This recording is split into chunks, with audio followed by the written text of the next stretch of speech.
you need to replace the inner or outer part of the start-stop switch on your Famag mixer, this video addresses how to do that.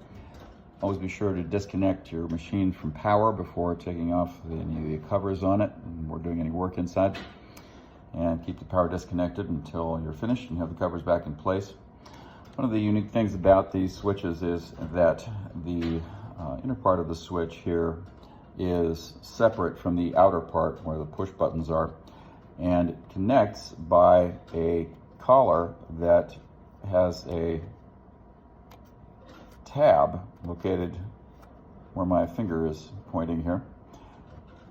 Hard to see back in that little dark spot, but you need to get your finger on that, or you can, it has a notch. The edge of this tab has a notch you can get a flat tipped screwdriver into. My fingernail is in that notch right now, and I'm going to push down and rotate it counterclockwise from our position here.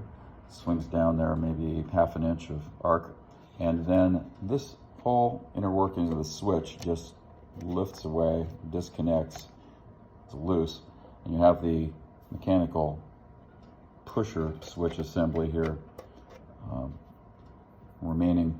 So, you know, if the inside part of your switch is bad, you know, you can leave that outer part as it is. And if it's the outer part that may have become broken, then you don't have to do anything with the inner part. You just replace the outer part. It is available separately from the inner part. And now we're going to take a quick look around here and see what the outer part looks like. This is a forward and reversing switch. Some of the mixers don't have a reverse, so their switches look a little bit different. They have 2 buttons on them just for start and stop, rather than 3, which this one does. It has 2 directions and stop in the middle.